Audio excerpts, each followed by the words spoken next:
அனைவருக்கும் அதிகமான குழுமத்தின் வணக்கம். நான் விஜயன். இந்த வீடியோவில் TNUSRBக்கு உளவியல் சார்ந்த வினாக்களை நம்ம டிஸ்கஸ் பண்ண போகிறோம். ஏற்கனவே 10-11 வீடியோ நம்ம பார்த்துருக்கோம். சரிங்களா? 50க்கும் மேற்பட்ட கேள்விகள் உளவியல்லேருந்து மாடலில் டிஃப்ரெண்ட் மாடல் நம்ம டிஸ்கஸ் பண்ணியிருக்கோம். அந்த வீடியோலாம் பார்க்கணும்னா பாருங்கள். டெலிகிராம் பிசிக்கான டெலிகிராம் குரூப் டிஸ்கிரிப்ஷன்லையும் ஃபஸ்ட் கமெண்ட்லையும் கொடுக்குறேன். செக் பண்ணி பாருங்கள். அதில் ஜாயின் பண்ணிவிட்டு இந்த வீடியோஸ் எல்லாமே நீங்கள் செக் பண்ணிக்கலாம். ஓகே, அதே போல் பிசிக்கான புக்ஸ் நீங்கள் வாங்கணும் அப்படின்னா சயின்ஸ்க்கான புக்ஸ் அவைலபிளாக இருக்குது, அதை நீங்கள் வாங்கிக்கலாம். அதே போல் video classes and test batches போயிட்டுருக்கு. விருப்பம் இருக்கக்கூடியவர்கள் அதிகமான டீமோட ஆப் டவுன்லோட் பண்ணிட்டு ஆப்பில் செக் பண்ணி பாருங்கள். ஓகேவா? ரைட். சரி, இப்போது நம்ம இந்த வீடியோவில் பார்க்கக்கூடிய கொஷின் டைப் என்ன அப்படின்னு பார்த்தீங்கன்னா, தகவல்களை கையாளும் திறன் அப்படிங்கிற ஒரு டாபிக். அது என்ன தகவல்களை கையாளும் திறன் அப்படின்னா, நிறைய இன்ஃபர்மேஷன் நமக்கு கொடுத்துருவாங்க. இந்த மாதிரி பேராகிராஃப் மாதிரி நிறைய தகவல்கள் கொடுத்துருவாங்க. இந்த தகவல்களை வச்சு நம்மளை பார்த்தீங்கன்னா அந்த புதிர்களிலிருந்து நம்மளை விடைகள் கண்டுபிடிக்க சொல்லுவாங்க. இதை சார்ந்த ஒரு கேள்விகள் கேட்பாங்க, அதுக்கு நம்ம ஆன்சர் பண்ணுற மாதிரி இருக்கும். சரிங்களா? நிறைய இன்ஃபர்மேஷன் இருக்கும், நிறைய தேரியாக வளவளன்னு கொடுத்து வச்சுருப்பாங்க. அதெல்லாம் அப்படியே எடுத்து பொருத்தி பார்க்கணும். யார் என்ன அப்படிங்கிற மாதிரி நம்ம பொருத்தி பார்க்கணும். எது எங்கே வருது அப்படிங்கிற மாதிரி நம்ம பார்க்குற மாதிரி தான் இந்த கேள்வி அமைஞ்சிருக்கும். சொல்லப்போனால் ரொம்ப ஈஸியானதாகவும் இருக்கும், சில நேரங்களில் கன்ஃபியூஸ் பண்ணுற மாதிரியும் அமைஞ்சிடலாம். பட் பிசி எக்ஸாமினேஷன் பொறுத்த வரைக்கும் ரொம்ப ஈஸியாக தான் இருக்கும். சரிங்களா? அதனால் நீங்கள் ஒன்றும் பயப்பட வேண்டியதில்லை. இவ்வளோ ஸ்டேட்மெண்ட்லாம் கொடுப்பாங்க அப்படின்னா இன்னும் ஈஸியாகவே தான் கொடுப்பாங்க. சரிங்களா? சரி, கேள்வி என்னன்னு படிச்சிருவோம், நீங்கள் பார்த்துக்கோங்க. 11 மாணவர்கள் இருக்காங்கன்னு வச்சுக்கோங்க. இப்போ இவங்க கொடுத்துருக்க இது மாடல் எப்படி இருக்கிறதுக்கு நீங்கள் தெரிஞ்சுக்கோங்க. 11 மாணவர்கள் அப்படின்னு சொல்லிட்டாங்க. இவ்வளோ பெருசாலாம் கொடுக்க மாட்டாங்க. ஒரு 5 பேர், ஒரு 6 பேர் அப்படிங்கிறது. சரி, உங்களுக்கு தெரியணுன்றதுக்காக ஒரு பெரிய கேள்வியை கேட்டால் அப்படி கேட்கலாம் அப்படிங்கிறதுக்காக இது கொடுத்துருக்கேன். 11 மாணவர்கள் முறையே ABCDEFGHIJ மற்றும் K. இதை படிக்கிறதுக்கே உங்களுக்கு டைம் போயிடும். இந்த கேள்வியோட நோக்கம் என்னன்னா, டைம் ஸ்பெண்ட் பண்ணுவீங்க நிறைய அப்படிங்கிறதா. ஆனால் தேர்வில் இந்த மாதிரி கொடுத்துட்டாங்கன்னா ஒரு கேள்வி தான் நமக்கு கேட்க போகிறாங்க. போலீஸ் எக்ஸாமினேஷன் பொறுத்த வரைக்கும். இதே ரயில்வே வேறு ஏதாவது எக்ஸாமினேஷன்னா 2, 3, 4, 5 கேள்விகள் வரைக்குமே கேட்கறதுக்கான வாய்ப்புகள் இருக்குது. சரிங்களா? பட் போலீஸ் எக்ஸாமினேஷன் பொறுத்த வரைக்கும் ஒரு கேள்வி தான் இருக்க போகுது நமக்கு. அதனால் நீங்கள் தைரியமாக எழுதலாம், இல்லை கடைசியாக அந்த கேள்வி அட்டன் பண்ணிக்கலாம். அது உங்களுடைய சாய்ஸ். உங்களுக்கு வருது அப்படின்னா ஆன்சர் பண்ணுங்க. எல்லாத்தையும் ஆன்சர் பண்ணிட்டீங்க அப்படின்னா கண்டிப்பாக அதை ட்ரை பண்ணலாம் டைம் இருக்கும்போது.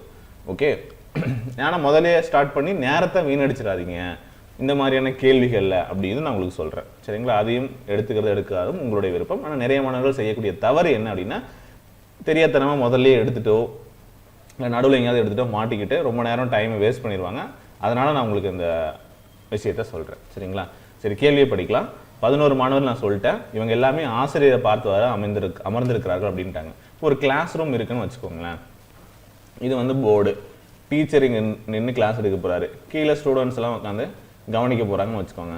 ஓகே, இப்போ இந்த லைனில் ஸ்டூடெண்ட்ஸ் போர்டை பார்த்து உட்காந்துருக்காங்க, பார்த்து எடுக்க போகிறாங்க, ஆசிரியரை பார்க்குறாங்க அப்படின்னு சொல்லிட்டாங்க.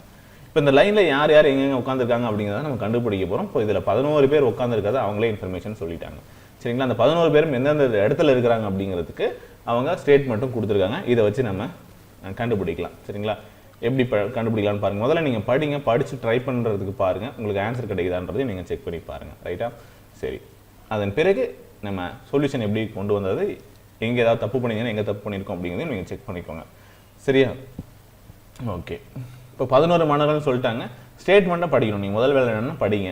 டி என்பவர் எப்போ ஒரு குயிக் ரீடு கொடுத்துருங்க. நீங்கள் படிக்கும்போது அதிகமாக இதில் யாரை பற்றி பேசியிருக்காங்க, எதை ரிலேட் பண்ணுன்னா எந்தெந்த ஸ்டேட்மெண்ட்டை நம்ம டக்குன்னு பார்க்கணும் அப்படிங்கிறத பார்த்துக்கோங்க. இல்லை பார்த்தாலும் தெரியும். டி என்பவர் எஃப்க்கு அடுத்ததாகன்னு சொல்கிறாங்க. DFCA கொடுத்துருக்காங்களா?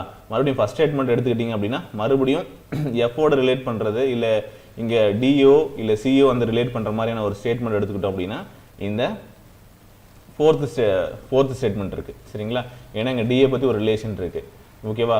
எஃபோட ரிலேட் பண்ணுற மாதிரி இங்கே வேறு எதுவுமே கிடையாது. அதனால் நம்ம என்ன பண்ணலாம், எடுத்ததுமே பார்த்திங்கன்னா ஃபஸ்ட்டு ஸ்டேட்மெண்ட்டையும் ஃபோர்த்து ஸ்டேட்மெண்ட்டையும் வச்சு நம்மளுடைய டயக்ராமாக நம்ம எங்கெங்கே இருக்காங்க அப்படிங்கிறத ஸ்டார்ட் பண்ண ஆரம்பிக்கலாம். சரிங்களா? இப்போ 11 பேர் இருக்கக்கூடிய ஒரு வகுப்பறைன்னு வச்சுக்கோங்க. ஓகே, இப்போ யார் எங்கே இருக்க போகிறாங்க அப்படிங்கிறத கண்டுபிடிக்க போகிறோம். ஃபர்ஸ்ட் என்ன கொடுத்துருக்காங்க, டி என்பவர் எஃப்க்கு அடுத்ததாக இடப்புறம் அப்படின்னு சொல்லிட்டாங்க. ஒரு சின்ன ரஃபாக நீங்கள் வரைஞ்சுக்கோங்க. டி அப்படிங்கிறவர் எங்கே இருக்காரு, டி என்பவர் எஃப்க்கு அடுத்ததாக இடதுபுறம். ஓகே, எஃபோட இடதுபுறம் அப்படின்னா இது இடதுபுறம். ஓகேவா? எஃபோட வலதுபுறம் இது. முதல்ல அதை தெரிஞ்சுக்கோங்க. சரிங்களா? அவ்வளோ விஷயம். டி என்பவர் எஃப்க்கு அடுத்ததாக இடதுபுறம், எஃபோட இடதுபுறம் டி இருக்காங்க அப்படிங்கிறது தான் இவங்க கொடுத்துருக்கக்கூடிய விஷயம். சரிங்களா? ஸோ இதெல்லாம் உங்களுக்கு புரியுன்றதுக்காக நான் எழுதுறது. ஸோ இப்போ விஷயம் புரிஞ்சுக்கிட்டீங்க, எது வலது எது இடது அப்படின்னு சொல்லிட்டு. அப்போது டி இருக்காரு, எங்கே இருக்காரு, டி என்பவர் எஃப்க்கு அடுத்ததாக இடதுபுறம் இருக்காங்க அப்படிங்கிறத சொல்லியிருக்காங்க. ஓகே, அதே போல டி அப்படிங்கிறவர் சிக்கு வலதுபுறமாக இரண்டாவதாக இருக்காங்கன்னு சொல்றாங்க. அப்போ இந்த இடத்துல ஒருத்தர் இருக்காங்க, யாருன்னு தெரியல. ஓகேவா? ஆனா சிக்கு வலதுபுறம், சியோட வலதுபுறம் இரண்டாவது, இது 1 இது 2, ரெண்டாவதா டி இருக்காரு. ஸோ இது வரைக்கும் நமக்கு தெரிஞ்சிருச்சு. ஓகேவா? சிக்கு வலதுபுறம் இரண்டாவதாக டி இருக்கார் அப்படின்னு சொல்லிட்டாங்க.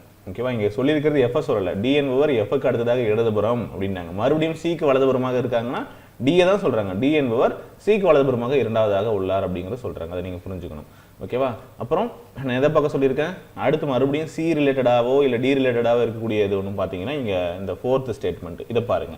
H என்பவர் டிக்கு அடுத்தபடியாக இடதுபுறம், H என்பவர் டிக்கு அடுத்தபடியாக இடதுபுறம் இருக்கார். டிக்கு அடுத்தபடியாக இடதுபுறம்னா டியோட வலதுபுறம் இது, இடதுபுறம் இது. அப்போ இந்த இடத்துல H வருவாங்களா? கரெக்ட். ஓகேவா? டி என்பவர் H என்பவர் டிக்கு அடுத்தபடியாக இடதுபுறம், உடனே அடுத்தபடியாக இமிடியேட் லெஃப்ட் அப்படின்னு அர்த்தம். அடுத்தபடியாக இடதுபுறம் இருக்காரு, அதாவது ஐக்கு வலதுபுறம் மூன்றாவதாக உள்ளார் அப்படின்னு சொல்லிட்டாங்க. சரிங்களா? ஐக்கு வலதுபுறம் மூன்றாவதா இருக்காங்க. வலதுபுறம் அப்படின்னா இந்த சைட் பார்க்கணும். மூன்றாவதாகனா ஏற்கனவே பக்கத்துல சி இருக்காங்க, அதுக்கு பக்கத்துல ஒருத்தர் இருக்க போறாங்க, அதுக்கும் பக்கத்துல ஒருத்தர் இருக்க போறாங்க. ஓகேவா? அதுதான் ஐ 1 2 3 மூன்றாவதாக தான் வந்து பாத்தீங்க அப்படின்னா H இருக்காங்க அப்படிங்கறத சொல்லிட்டாங்க. ஸோ இவ்வளவு விஷயங்கள் இதுல இருந்து நம்ம கேதர் பண்ணிட்டோம். இப்போ 4th நம்ம பார்த்துட்டோம். சரிங்களா? அடுத்து நம்ம எதை பார்க்கணும் அப்படின்னா, இப்போ எதெல்லாம் இருக்கு, இது கூட தொடர்பு இருக்கக்கூடிய வேற ஏதாவது ஒரு லெட்டர் வரக்கூடியதை நம்ம பார்க்கணும். சரிங்களா? சரி, இரண்டாவது நம்ம பார்க்கிறோம். இரண்டாவது ஸ்டேட்மெண்ட் நம்ம பார்க்கிறோம் அப்படின்னா என்ன கொடுத்திருக்காங்க, ஏ என்பவர் ஈக்கு வலதுபுறம் இரண்டாவதாகும் மற்றும் ஒரு பக்கத்தின் இறுதியிலும். ஸோ நம்ம ஏ இ பத்தி இங்க எதுவுமே கிடையாது.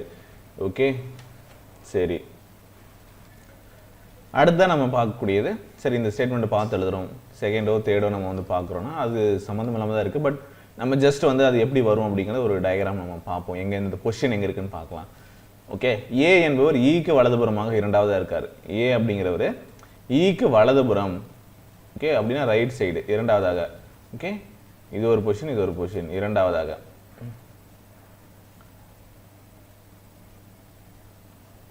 இ எங்க இருக்குன்னா 1 2 செகண்ட் பிளேஸ் ஏ இருப்பாங்க. ஓகேவா? ஏ என்பவர் ஈக்கு வலதுபுறமாக இரண்டாவதாக மற்றும் ஒரு பக்கத்தினுடைய இறுதியிலும் அப்படின்றாங்க. இப்போ இ வந்து கடைசியில, அதாவது ஏதாவது ஒரு எஜ்ஜில் கடைசியில் இருக்காங்கன்னு சொல்லிட்டாங்க. கண்டிப்பா ஈக்கு வலதுபுறம் ஏ இருக்காங்கன்னா கண்டிப்பா ரைட் சைடு எஜ்ஜில் அவங்க இல்லை, லெஃப்ட் சைடு எஜ்ஜில் கண்டிப்பா இருக்காங்க அப்படின்னு நமக்கு தெரிஞ்சு போச்சு. அதனால இதுக்கு இந்த பக்கம் யாருமே வர போறது கிடையாது. சரிங்களா? அது தெளிவா தெரிஞ்சுக்கோங்க. ஏன்னா இ தான் கடைசியில் இருக்க போறாங்க அப்படின்னு நம்மளால கன்ஃபார்மா சொல்ல முடியும். ஓகேவா? ஜே என்பவர் ஏவுக்கும் பிக்கும் இடையேயும், ஜே அப்படிங்கிறவர் ஏவுக்கும் பிக்கும் இடையே இருக்காரு. ஸோ ஏ எங்க இருக்காங்க, இந்த பக்கம் இ தான் கடைசி அப்படிங்கிறது உங்களுக்கே தெரியும். வேற யாராவது வருவதற்கு வாய்ப்பு இருக்கா அப்படின்னு பார்த்தா கிடையாது. அப்போ ஜேவை இங்க போட முடியாது, ஏன்னா ஏவுக்கும் பிக்கும் நடுவுல தான் இருக்காங்க. ஓகேவா? அதாவது ஏவுக்கும் பிக்கும் நடுவுல தான் ஜே இருக்காரு அப்படின்னு சொல்லிட்டாங்க. ஓகேவா? ஏ பி இங்க போட்டோம் அப்படின்னா ஜே இங்க போட்டுக்கலாம், ஆனா இங்க வராது. அப்போ இந்த இடத்துல ஒரு கேப்பு. அடுத்ததா வந்து பாத்தீங்க அப்படின்னா பி இருக்காங்க அப்படின்னா ஏவுக்கும் பிக்கு நடுவில் ஜே இருக்கிறதுக்கான வாய்ப்புகள் இருக்கு இல்லையா? சரி, அதே போல ஜிக்கு இடதுபுறம் மூன்றாவதாகவும் உள்ளார். ஜே என்பவர் ஏவுக்கும் பிக்கும் இடையேயும் ஜிக்கு இடதுபுறம் மூன்றாவதாக இருக்காங்கன்னு சொல்லிட்டாங்க. ஜியுடைய இடதுபுறம் மூன்றாவது அப்படின்னு சொல்றாங்க. அப்படின்னா ஜேவில இருந்து வலதுபுறம் மூன்றாவதாக யார் இருக்காங்கன்னு பாத்தீங்கன்னா ஜி இருக்காங்க.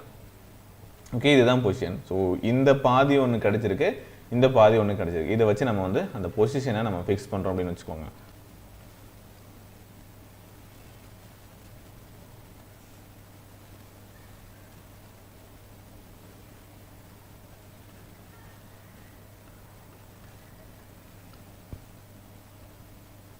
இந்த மாதிரி 11 பேர் உட்கார்ந்துட்டு இருக்காங்க. ரைட்டா? சரி, அப்போ இ இங்க இருக்காங்க கன்ஃபார்ம், ஏ இருக்காங்க கன்ஃபார்ம், ஏக்கு நடுவில் ஏவுக்கும் பிக்கு நடுவில் ஜே கன்ஃபார்ம், ஒரு கேப் விட்டு ஜி இருக்காங்க கன்ஃபார்ம். மீதி 4 பொசிஷன் இருக்கு. இந்த கடைசியில் கண்டிப்பாக எஃப் இருக்காங்க, அது தெரிஞ்சு போச்சு. அது பக்கத்தில் டி இருக்காங்க. ஓகே, அதுக்கு பக்கத்தில் ஹெச் இருக்காங்க, அதுக்கும் பக்கத்தில் சி இருக்காங்க. ஓகே, ஸோ இந்த கேப் சி இருக்காங்கன்றது தெரிஞ்சிருச்சு இல்லையா? இங்கே ஹெச் வந்துருச்சு. இப்போ அடுத்து வந்து பார்த்தீங்கன்னா ஐ இங்கே போட்டுக்கலாம். இதில் வராத ஒருத்தர் யாருன்னு பார்த்தீங்கன்னா கேவோட பொசிஷன் இங்கே போட்டுக்கலாம். சரிங்களா? இவ்வளோதாங்க. ஸோ இதுதான் உங்களுடைய ஒரிஜினல் பொசிஷன். ஓகேவா? ஸோ இப்போ இந்த மாதிரி இந்த ஆர்டரை நீங்கள் கண்டுபிடிச்சிங்க அப்படின்னா அவ்வளோதான், முடிஞ்சது. ரைட்டா? ஸோ இப்போ இதில் இருந்து கேள்விகள் கேட்பாங்க. ஈக்கும் அச்சுக்கும் நடுவில் யார் இருக்காங்க அப்படின்னு கேட்டாங்கன்னா ஈ இங்கே இருக்கு, அச்சு இங்கே இருக்கு. இது நடுவில் கரெக்டாக யார் இருக்காங்கன்னு கேட்குறாங்க. ஓகேவா? இப்போ 1 2 3 4 5 6 7. இப்போ நீங்கள் வந்து மிடில் யார் இருக்காங்கன்னு நீங்கள் பார்க்கணும். யார் இருக்காங்க? பி. அப்போ ஈவுக்கும் அச்சுக்கும் நடுவில் யார் இருக்காங்கன்னு கேட்டாங்கன்னா இப்படி தான் கேள்வி கேட்பாங்க. பி. ஈக்கும் அச்சுக்கும் இடையில நடுவில் அமர்ந்திருப்பவர் யார் அப்படின்னு கேட்பாங்க. பி அப்படின்னு சொல்லிடலாம். அப்படி இல்லைன்னா ஈயிலிருந்து அச்சின் இடம் என்ன அப்படின்னு கேட்பாங்க. அப்படின்னு கேட்டாங்கன்னா என்ன சொல்லலாம்? ஈயிலிருந்து அச்சின் இடம்னு பார்க்கும்போது ஈ எங்க இருக்கு? சாரி, இங்க இருக்கு. இது எஃப். ஈ இங்க இருக்கா? ஸோ ஈயிலிருந்து அச்சினுடைய இடம் அப்படின்னு பார்க்கும்போது ஈக்கு வலதுபுறம் 1 2 3 4 5 6 7 8 8 பிளேஸ்ல இருக்கு. ஓகேவா? ஈயிலிருந்து ஈயின் வலதுபுறம் 8ஆவதாக இருக்கு. பிளேஸோட கேட்டாங்கன்னா 8ஆவதா இருக்கு அப்படின்னு சொல்லிடலாம். ஓகேவா? அப்போ ரெண்டு இறுதியிலும் அமர்ந்திருக்கிறவர்கள் யார் அப்படின்னு கேட்கலாம். கார்னல் அமர்ந்திருக்கவங்க யாருன்னா ஈயும் எஃப் தான் கார்னல் அமர்ந்திருக்கிறாங்க. இறுதியில் அமர்ந்திருக்கிறவங்க யார் அப்படின்னா இ அண்ட் எஃப். ஓகே, சரி, இந்த மாதிரி தான் கேள்விகள் இருக்கும். சரி, ஐக்கு அடுத்தது யார் இருக்காங்க? ஐக்கு அடுத்து வலதுபுறம் யார் இருக்காங்க, இல்லை இடதுபுறம் யார் இருக்காங்க, இல்லை ஐக்கு அடுத்தபடியாக யாரெல்லாம் இருக்காங்க அப்படின்னு கேட்டாங்கன்னா யார் சொல்லலாம்? ஜி இருக்காங்க, பி இருக்காங்க அப்படின்னு சொல்லிடுவீங்க. இதை பார்த்து இதுல இருந்தா கேள்விகள் கேட்குற மாதிரி இருக்கும். சரி, பியில இருந்து மூன்றாவதாக பியின் வலதுபுறம் மூன்றாவது, பியின் வலதுபுறம் மூன்றாவதா யார் இருக்காங்கன்னு கேட்டாங்கன்னு வச்சுக்கோங்க. என்ன சொல்லுவீங்க? பி எங்க இருக்குன்னு பார்ப்பீங்க இல்லையா?